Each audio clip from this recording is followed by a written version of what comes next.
Hello friends, कैसे हैं आप सब लोग। तो स्वागत है आपका मेरे यूट्यूब चैनल पर। ये हमारा दूसरा वीडियो है इस सीरीज का। और पहले वीडियो में हम ये देख चुके हैं मैकेनिक्स क्या होता है, मैकेनिक्स की डेफिनेशन हमने देखी।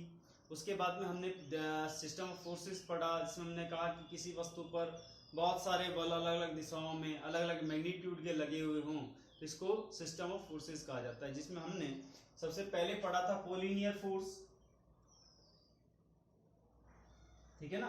कोलिनियर फोर्स पढ़ा, उसके बाद में हमने कोप्लेनर फोर्स पढ़ा, और कोप्लेनर के बाद में हमने पढ़ा कॉनकरंट फोर्स। अब मैंने आपसे कहा था कि आपको ये तीनों के तीनों तो याद ही रखने हैं, इनके डायग्राम भी याद रखने हैं। कोलिनियर फोर्स को कौन सा होता है, कोलिनियर मतलब जिनकी लाइन ऑफ एक्शन, हमने कल एक बात की थी लाइन ऑफ एक्शन की, कि लाइन ऑफ एक्शन मान लीजिए फोर्स F1 है तो इसकी क्रिया रेखा क्या होगी, ये होगी। मतलब क्रिया रेखा एक इमेजिनरी लाइन होती है, हम कह सकते हैं उसको काल्पनिक रेखा होती है, जिस रेखा पर यह फोर्स क्या करेगा, यह बल क्या करेगा, कार्य करेगा।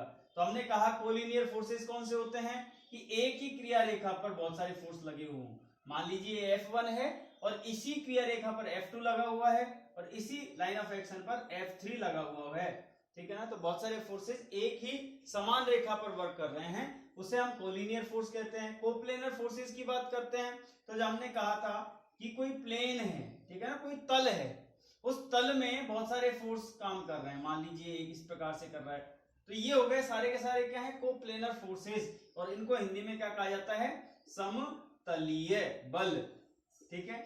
और इनको क्या कहा जाता है, संरेखीय बल। ये तो मैंने कहा था कि इनको तो याद करना ही करना है। और फिर तीसरा और था कॉनकरंट फोर्सेस। कॉनकरंट का मतलब एक ही बिंदु पर मिलने वाले, ये भी तो कहा था एक ही बिंदु पर मिलने वाले। अब देखिए कॉनकरंट का मतलब, मान लीजिए एक फोर्स है जिसकी लाइन ऑफ एक्शन ये है यहाँ पर, और एक फोर्स यहां से, इसका F1 नाम दे देते हैं, इसका F2 नाम दे देते हैं, इसकी लाइन ऑफ एक्शन यहाँ पर है, और एक फोर्स है यहां से F3, ठीक है, इसकी लाइन ऑफ एक्शन ये वाली है। तो इन तीनों की लाइन ऑफ एक्शन मतलब इनको आगे बढ़ाया जाए तो ये कहां, किस बिंदु पर आकर मिलेंगे, इस O बिंदु पर आकर मिलेंगे, ठीक है ना, इस O बिंदु पर आकर मिल जाएंगे। तो हम कह सकते हैं किसी एक बिंदु पर आकर मिलने वाले बलों को क्या कहा जाता है, कॉनकरंट फोर्सेस, ठीक है। इतना तो है ही है। फिर हमने कहा था कि इन्हीं के आधार पर, जैसे मान लीजिए मैं दो बलों को मिला देता हूं, कि कुछ फोर्स ऐसे हों जो कोप्लेनर भी हों और कॉनकरंट भी हों, तो मैं यहां पर लिख देता हूं कोप्लेनर, कॉनकरंट, कॉनकरंट फोर्सेस, मतलब दोनों आ रहे हो। कोप्लेनर मतलब एक ही तल में हो, एक ही प्लेन में हो और एक बिंदु पर आकर मिले भी। तो अब इसका डायग्राम कैसे बनेगा, तो देखिए मान लीजिए कोई एक प्लेन है, ठीक है ना, एक तल है एक तरह से, तो इसमें कोप्लेनर अब एक ही तल में है, मतलब इसी के अंदर होने चाहिए सारे के सारे बल, और क्या होने चाहिए, कॉनकरंट होने चाहिए, मतलब एक ही बिंदु पर मिलने चाहिए। कैसे मिलेंगे, मान लीजिए एक बल ऐसे लगा हुआ है, एक बल ऐसे लगा हुआ है, एक बल ऐसे लगा हुआ है, एक बल ऐसे लगा हुआ है, और एक बिंदु ये हो गया, इसको नाम दे दिया हमने O, ठीक है। ये फोर्स F1 हो गया, F2 हो गया, यहां से F3 लिख दिया और F4 लिख दिया। तो ये सारे के सारे क्या हैं, कोप्लेनर, एक ही प्लेन में है, और कॉनकरंट मतलब एक ही बिंदु पर आकर मिल रहे हैं। अगर मैं ऐसे कह दीजिए, मैं आपसे ऐसे कह देता हूं coplanar non concurrent, non concurrent forces, मतलब कोप्लेनर का मतलब समतलीय, ठीक है, और नॉन का मतलब नॉन कॉनकरंट का मतलब असमवर्ती, असमवर्ती बल। अब देखिए एक प्लेन में तो होंगे ही होंगे, लेकिन एक बिंदु पर नहीं मिलेंगे, तो डायग्राम कैसा बनेगा, ये वाला डायग्राम बन जाएगा। एक प्लेन में है ही लेकिन एक बिंदु पर आकर नहीं मिल रहे हैं, ठीक है। अगर मैं आपसे यहां कह दूं non non coplanar, non coplanar और non concurrent, non concurrent forces, मतलब एक ही प्लेन में भी नहीं हो और एक बिंदु पर आकर भी नहीं मिले, तो कैसे, हमने कल डायग्राम देखा था कि एक बॉडी है, ठीक है, इस प्रकार की एक वस्तु है, ठीक है, एक फोर्स यहां पर लगा हुआ है, जिसका नाम दे दिया F1, जो कि एक अलग प्लेन में है, अलग तल में है। एक फोर्स यहां लगा हुआ है F2, एक फोर्स यहां लगा हुआ है F3। तो देखिए क्या एक ही तल में है क्या? नहीं सर, एक तल में नहीं है। नॉन कॉनकरेंट, क्या एक ही बिंदु पर आकर मिल रहे हैं क्या? बिल्कुल नहीं मिल रहे हैं। इसका मतलब ये कौन सा हो गया? Non coplanar non कॉनकरेंट forces. ठीक है, अब मैं आपसे कह देता हूं नॉन कोप्लेनर और कॉनकरेंट फोर्स मतलब अलग अलग तल में हो, अलग अलग प्लेन में हो, लेकिन एक बिंदु पर आकर मिले। मैंने यहां पर लिख दिया नॉन कोप्लेनर कॉनकरेंट फोर्सेस, कॉनकरेंट फोर्सेस। देखो नॉन कोप्लेनर, इसका मतलब कोप्लेन का मतलब क्या आपको ध्यान रखना है, समतलीय एक ही तल में होना, और नॉन आगे लग गया मतलब एक तल में नहीं है। कॉनकरेंट का मतलब एक ही बिंदु पर आकर मिलने वाले, जिनकी क्रिया रेखाएं लाइन ऑफ एक्शन एक बिंदु पर आकर मिल रही है, उनको कॉनकरेंट फोर्सेस कहा जाता है। जैसे कि मैंने ये डायग्राम बना दिया, ठीक है, इस प्रकार का। अब देखिए एक फोर्स तो है यहां पर इस प्लेन में, एक फोर्स है इस प्लेन में, और एक फोर्स इस प्लेन में, मतलब तीनों के तीनों कॉर्नर वाले फोर्सेस हैं। ठीक है ना, और कॉर्नर वाले फोर्सेज हैं अलग अलग प्लेन में, लेकिन एक बिंदु पर, कॉर्नर वाला जो बिंदु है उस पर आकर मिल रहे हैं, तो इसको क्या कहेंगे हम? Non coplanar कॉनकरेंट forces. ये बात बिल्कुल ध्यान में रखनी है आपको, ये सारी की सारी बातें हैं तो इसी प्रकार से हमको याद रखनी है। ठीक है, अब बात करते हैं हम रिजल्टेंट फोर्स की। रिजल्टेंट फोर्स क्या होता है? ठीक है ना, इसका स्क्रीनशॉट ले लीजिए अगर लेना चाहें तो।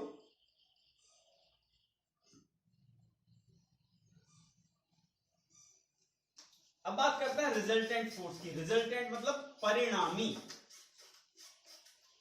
जैसा नाम से ही पता चल रहा है परिणामी क्या होता है। रिजल्टेंट क्या होता है कि जब किसी वस्तु पर बहुत सारे बल लगे हुए हो, ठीक है ना, अब जो कार्य बहुत सारे बल करेंगे ना, उनका कार्य यदि एक बल उनको रिप्लेस कर दे, ठीक है ना, सेम इफेक्ट प्रोड्यूस करेगा वो, उसको रिजल्टेंट कहते हैं।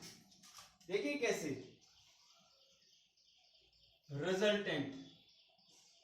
रिजल्टेंट फोर्स, जिसको हिंदी में कहा जाता है परिणामी बल। नाम परिणामी है, इसका मतलब परिणाम, और यहां पर है रिजल्ट। रिजल्ट का मतलब क्या होता है?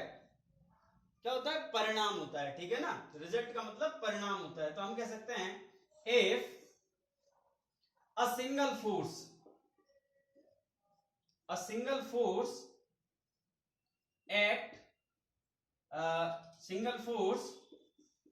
produce same effect as number of forces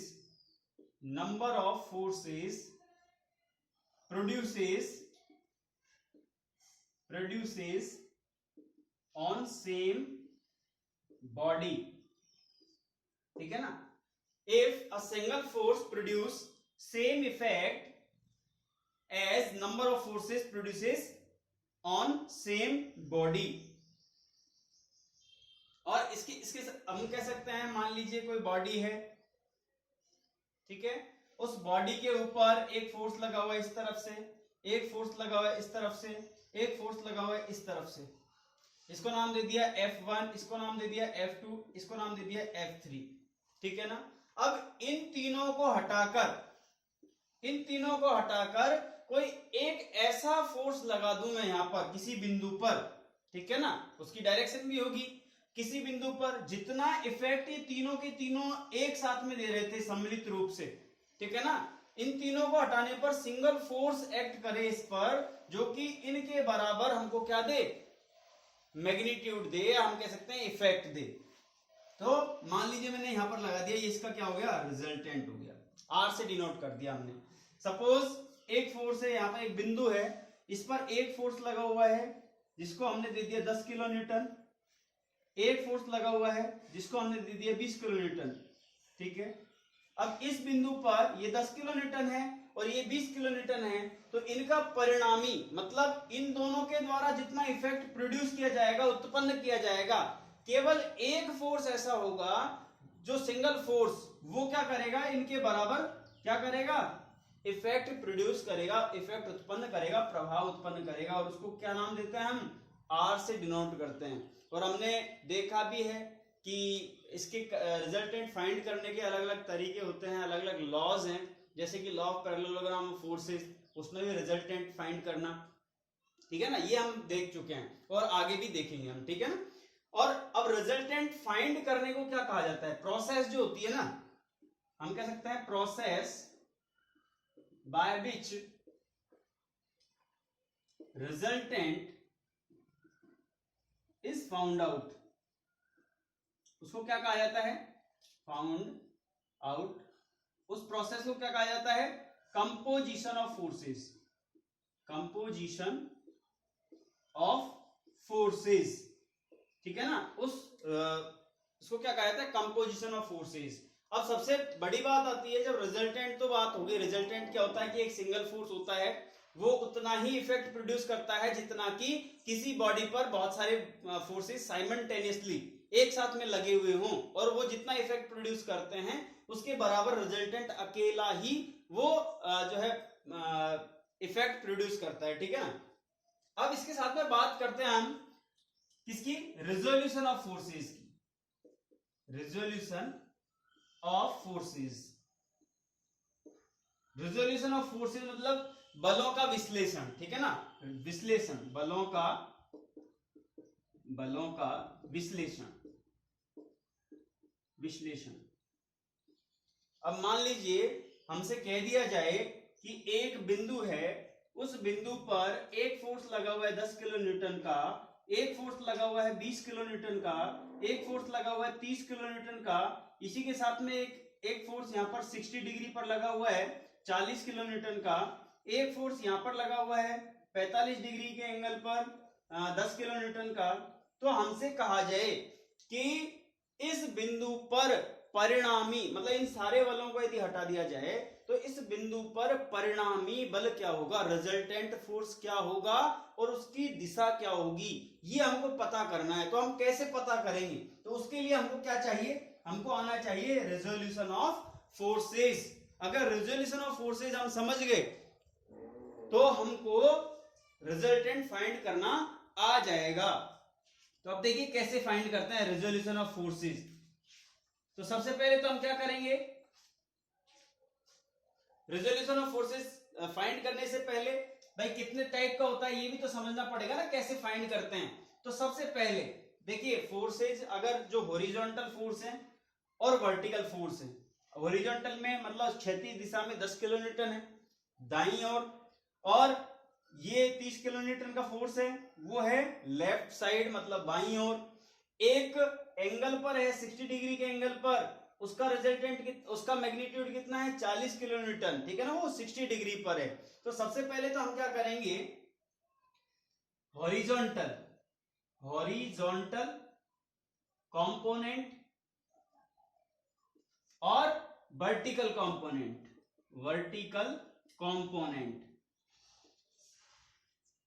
of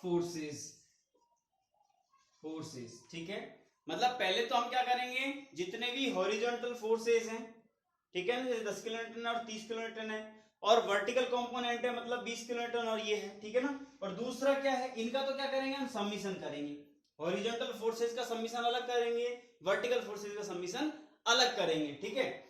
फिर दूसरा आता है यदि एंगल पर हो, तो एंगल पर हम क्या करेंगे, यदि फोर्सेस किसी एंगल पर लगे हुए हों तो हम क्या करेंगे, उस एंगल वाले फोर्स का भी क्या करेंगे, कंपोनेंट निकालेंगे। अब कंपोनेंट कैसे निकालेंगे, नंबर दूसरा,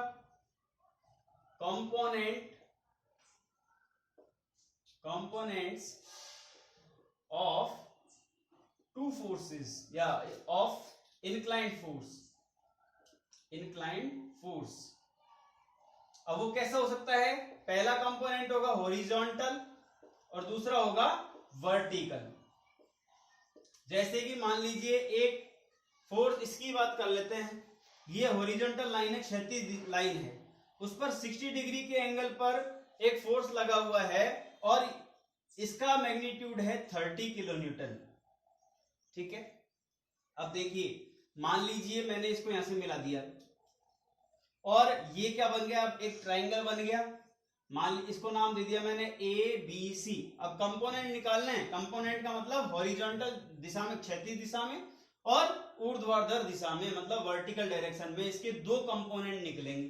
कैसे निकलेंगे? तो ये तो हो गया आधार और ये हो गया कर्ण। तो अब देखिए मैंने लिख दिया आधार बटे कर्ण, मतलब बेस अपॉन हाइपोटेनियस। ठीक है, ये क्या होता है, आधार अपॉन कर्ण क्या होता है, आधार बटे कर्ण कॉस थीटा होता है कि नहीं होता। और ये थीटा कितना दे रखा है, 60 डिग्री का दे रखा है। अब मुझे निकालना आधार है, ठीक है, इसका मैग्नीट्यूड कितना दे रखा है, 30 किलोन्यूटन दे रखा है।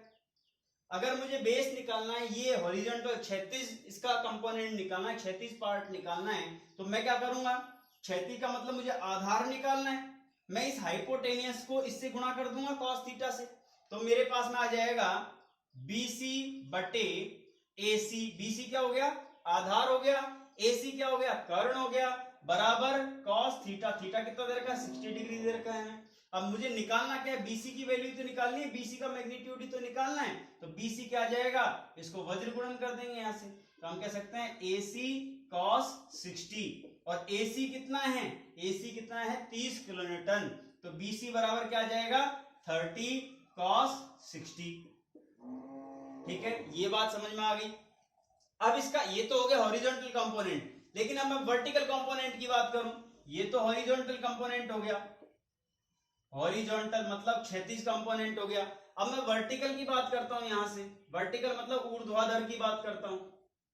ऊर्ध्वाधर मतलब ऊपर की दिशा में। अब देखिए वापस इसमें देखिए, हमने अभी देखा आधार बटे कर्ण क्या होता है, कॉस थीटा होता है, लेकिन लंब बटे कर्ण क्या होता है, साइन थीटा होता है। तो हम कह सकते हैं यहां पर लंब बटे कर्ण। लंब का मतलब क्या हो गया, परपेंडिकुलर, परपेंडिकुलर अपॉन हाइपोटेनियस।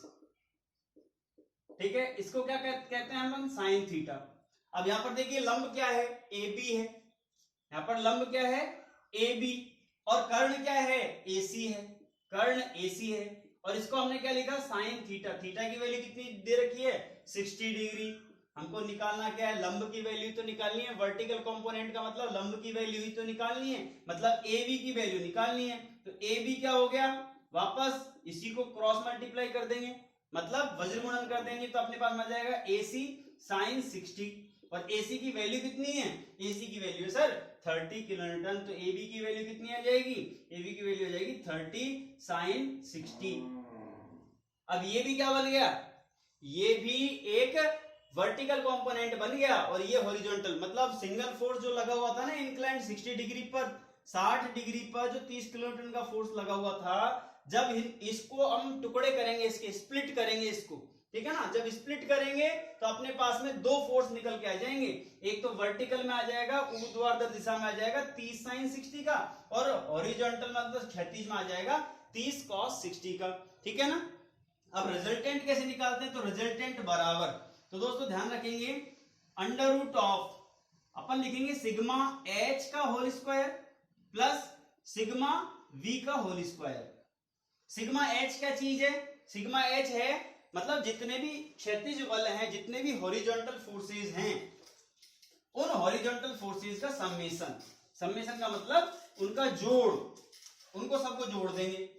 और वर्टिकल का मतलब क्या होता है, सिग्मा V का मतलब, तो यहां पर मैं लिख देता हूं sigma H is equal to, sigma H is equal to summation of horizontal forces, मतलब क्षैतिज बलों का योग, क्षैतिज बलों का योग। ठीक है।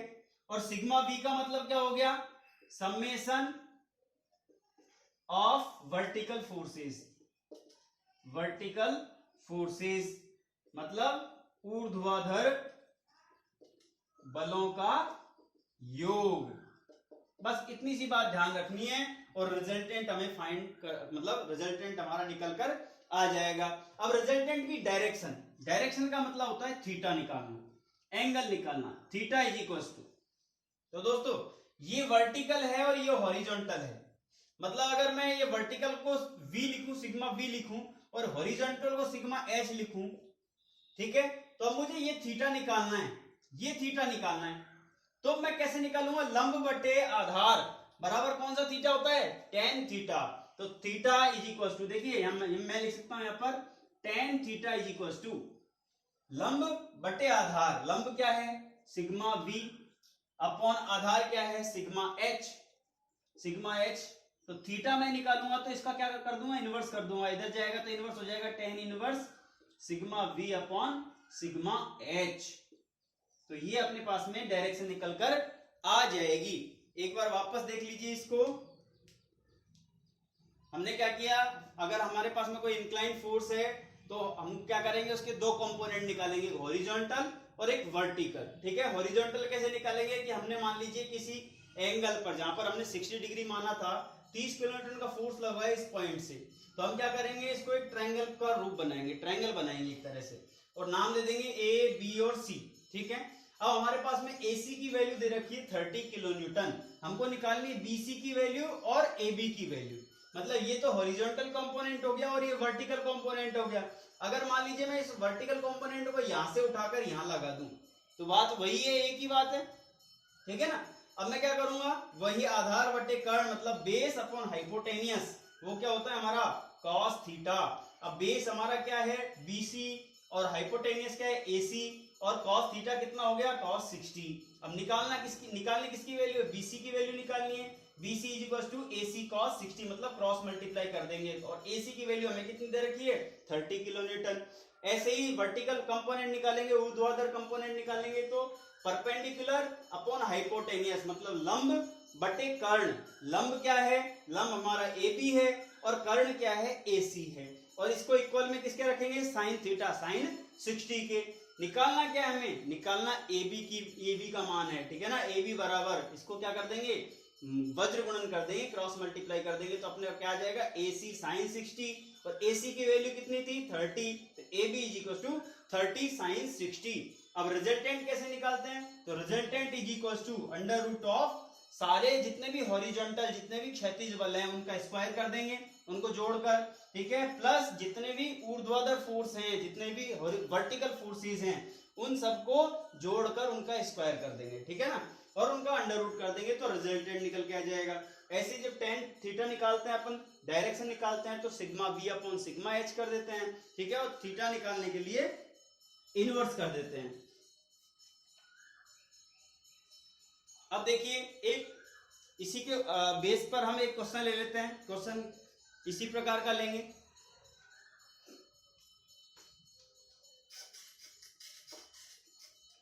जिसमें हमने 4 फोर्सेस लगा दिए, मान लीजिए अलग अलग थीटा पर,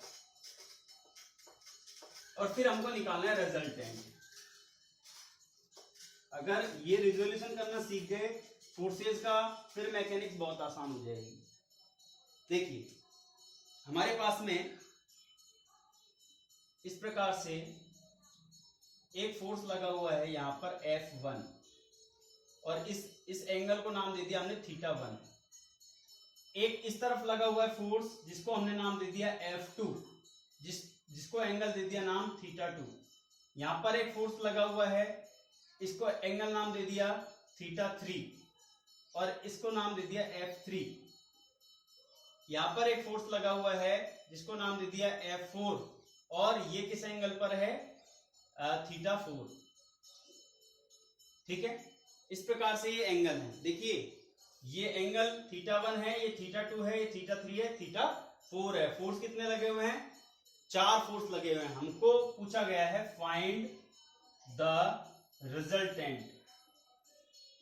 रिजल्टेंट मतलब परिणामी ज्ञात कीजिए, परिणामी बल ज्ञात करो, रिजल्टेंट फोर्स। कैसे, क्या करेंगे हम रिजल्टेंट निकालने के लिए? तो सबसे पहले तो हम क्या करेंगे? फॉर्मूला लिख लेंगे ऊपर, R is equal to under root of sigma H square plus sigma V square. ये हमारा फॉर्मूला हो गया। अब हमको सिग्मा H निकालना है। सिग्मा H का मतलब जितने भी हॉरिजॉन्टल फोर्स हैं, जितने भी सभी क्षैतिज बलों का योग, ठीक है। और सिग्मा वी का मतलब सभी ऊर्ध्वाधर बलों का योग। क्षैतिज का मतलब हॉरिजॉन्टल, ऊर्ध्वाधर का मतलब वर्टिकल। कैसे करेंगे? तो सबसे पहले तो मैं इसको 4 टुकड़ों में डिवाइड कर लेता हूं समझाने के हिसाब से।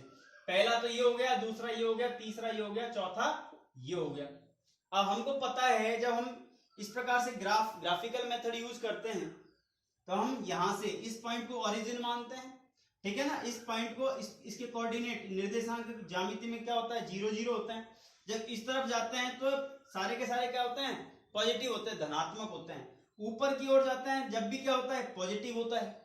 जब हम इस दिशा में जाते हैं बाईं ओर तो वहां पर नेगेटिव होता है, और नीचे की ओर जाते हैं वो भी नेगेटिव होता है। ये हमको पता है ये चीज। सबसे पहले इसकी बात करते हैं। मैं यहाँ पर डायग्राम बना रहा हूं इसी का ही। ये फोर्स F1 लगा हुआ है और कितने एंगल पर लगा हुआ है? θ1 एंगल पर। अब देखिए, मैंने अभी थोड़ी देर पहले ही इंक्लाइन फोर्स की बात की थी कि यदि कोई किसी एंगल पर, किसी कोण पर एक बल लगा हुआ है तो उसके 2 कंपोनेंट होंगे। कौन कौन सा होगा? तो दोस्तों ध्यान रखिए, यदि हम आधार के साथ में बना रहे हैं, अगर इसका कंपोनेंट आधार के साथ में बना रहे हैं तो थीटा कौन सा आएगा? cos theta. तो हम इसको लिख सकते हैं F1 cos θ1। और इसकी दिशा क्या होगी? जो दिशा बल की होगी वही दिशा उसके कंपोनेंट की होगी।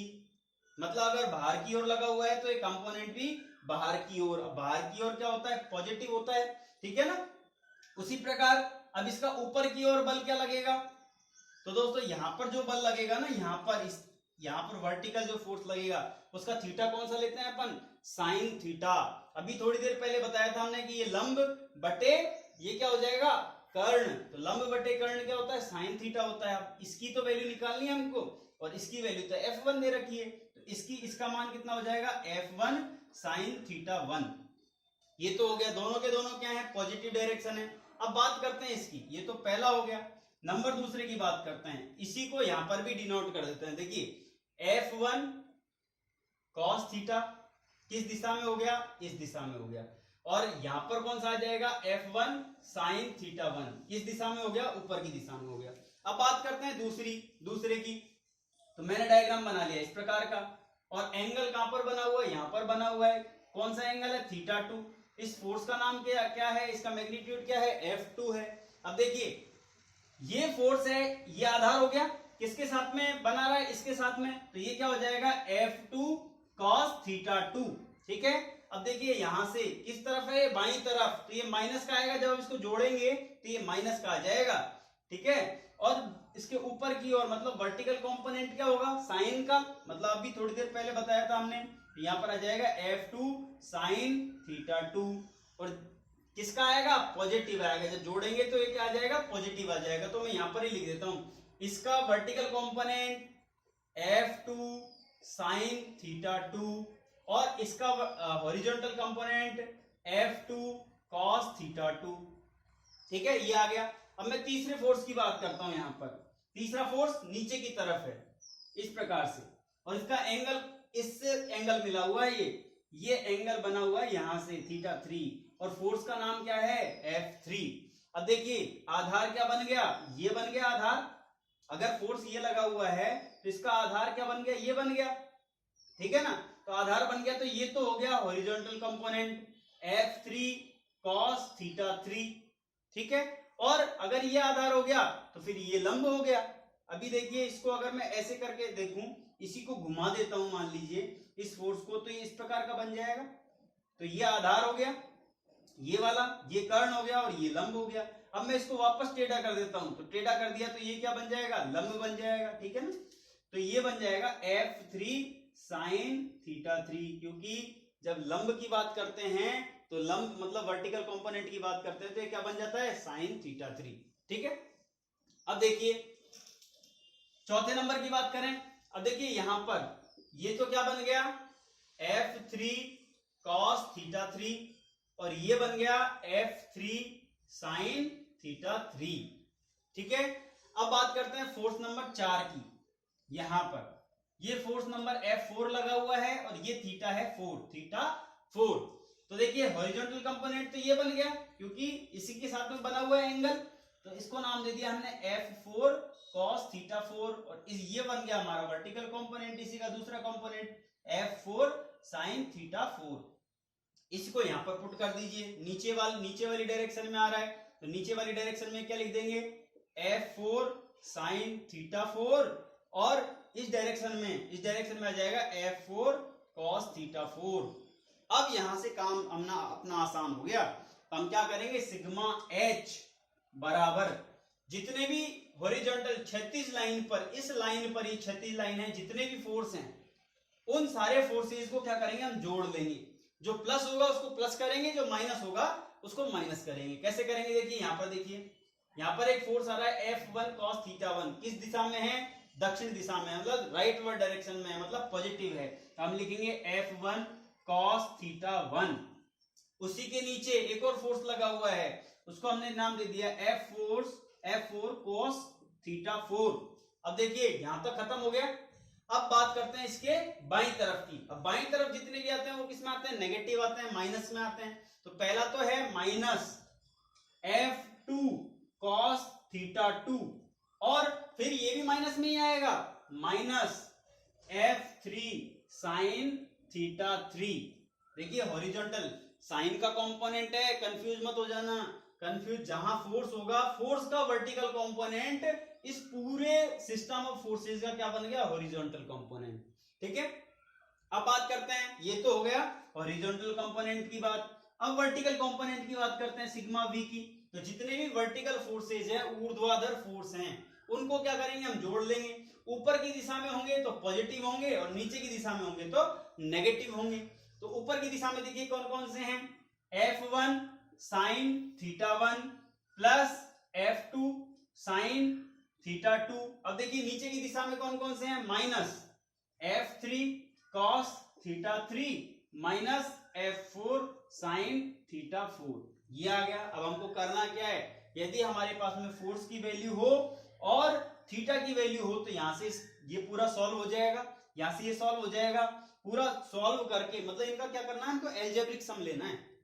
तो r की वैल्यू क्या निकल जाएगी, under root of sigma h का whole square plus sigma v का होल स्क्वायर। इन सब का क्या कर देंगे हम, इनको जोड़कर होल स्क्वायर। ठीक है ना, तो हमारे पास में रिजल्टेंट की वैल्यू फाइंड हो जाएगी। जैसे एक क्वेश्चन ले लेते हैं इसी के ऊपर। हमारे पास में क्या रखा है, हमको इसको मिटा देता हूं, स्क्रीनशॉट लेना चाहें तो ले लीजिए आप।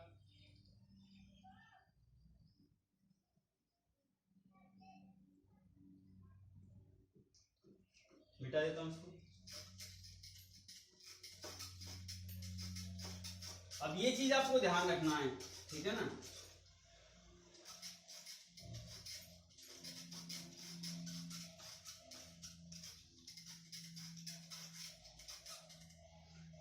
हमसे क्या रखा है कि एक सिस्टम ऑफ फोर्स है, यहां पर 30 डिग्री का एंगल है, ठीक है, और 20 किलोन्यूटन का फोर्स लगा हुआ है।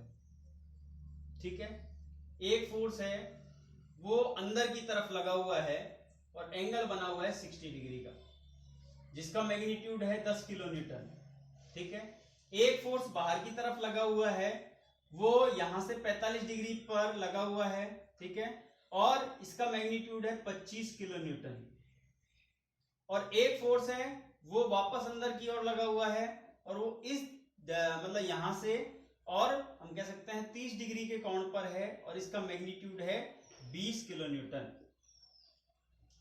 हमसे पूछा गया है इसका परिणामी, इसका रिजल्टेंट फाइंड कीजिए। करना क्या है, इनको रिजोल्व करना है, इनको इनका विश्लेषण करना है। तो देखिए पहला तो ये आ गया, पहला यहां से इसका करना है। बाहर की तरफ फोर्स लगा हुआ है, एंगल कितना है 30 डिग्री। कितने कंपोनेंट होंगे, 2 कंपोनेंट। तो पहला कंपोनेंट तो इसी डायरेक्शन में होगा, कितना होगा 20 cos 30 डिग्री। ठीक है ना, 20 cos 30 डिग्री। बाहर की तरफ है तो बाहर की तरफ ही लगेगा, और ये भी बाहर की तरफ है तो बाहर की तरफ ही लगेगा। तो ये क्या आ जाएगा 20 sin 30। ठीक है ना, यहां से ऐसे करके देख लीजिए भले। ये 20 किलो न्यूटन लगा हुआ है 30 डिग्री के कोण पर, तो ये वाला तो हो गया 20 cos 30 डिग्री और ऊपर वाला हो जाएगा 20 sin 30 डिग्री। पहली बात। दूसरी बात करते हैं इस फोर्स की। अब देखिए फोर्स कैसे लगा हुआ है, ये फोर्स लगा हुआ है अंदर की तरफ और फोर्स कितना है 10 किलो न्यूटन का है और 10 किलो न्यूटन के साथ में एंगल कितना दे रखा है 60 डिग्री का। तो अगर फोर्स अंदर की तरफ है तो इसके कंपोनेंट भी अंदर की तरफ ही होंगे। अब देखिए 10 किलो न्यूटन, आधार क्या है ये और ये क्या बन गया कर्ण बन गया, तो इसके साथ में क्या बन जाएगा 10 cos 60 और नीचे की तरफ क्या आ जाएगा 10 sin 60। ठीक है, तीसरे की बात करते हैं, मतलब मैंने यहां पर तो लिख दिया नीचे की तरफ आ गया ये 10 sin 60 और अंदर की तरफ आ गया 10 cos 60। ठीक है, तीसरे की बात करते हैं, तीसरा किस दिशा में लगा हुआ है यहां पर, कितने एंगल पर 45 डिग्री के एंगल पर, कितने किलो न्यूटन का है 25 किलो न्यूटन का और अंदर की ओर है बाहर की ओर है, बाहर की ओर है, तो इसके कंपोनेंट भी बाहर की ओर ही होंगे। अब किससे बना रहा है ये एंगल, इससे, मतलब ये आधार हो गया। अब ये आधार हो गया तो इसको हम नाम दे दिया 25 cos 45 डिग्री और इसका नाम दे दिया 25 sin 45 डिग्री।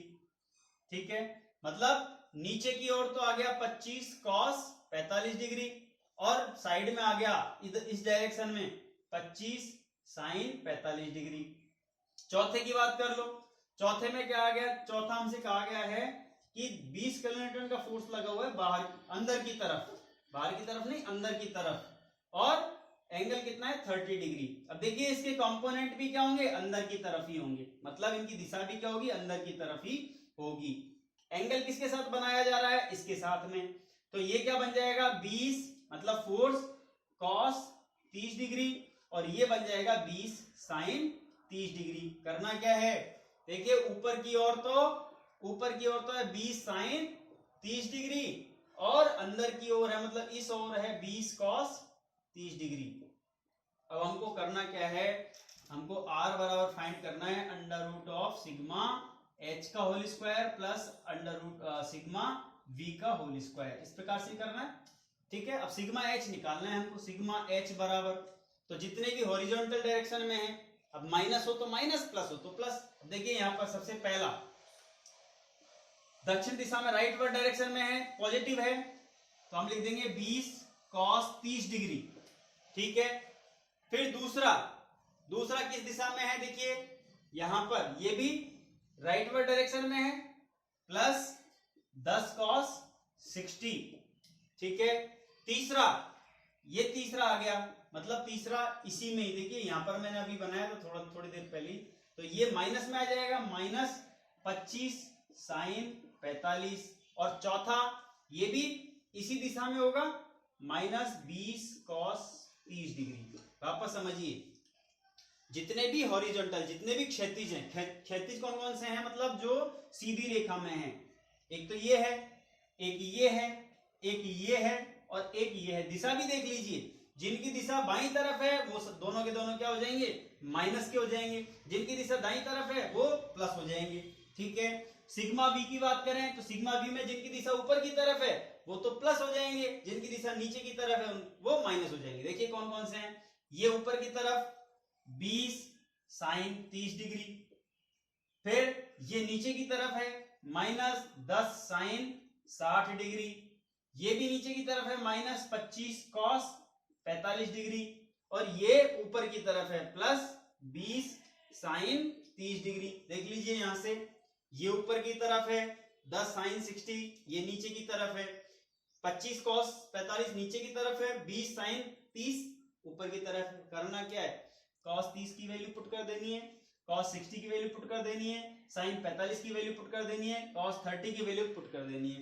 कैसे करेंगे, देखिए 20 इंटू cos 30 की value under root 3/2 plus 10 cos 60 की वैल्यू 1/2 माइनस 25 sin 45 1/√2।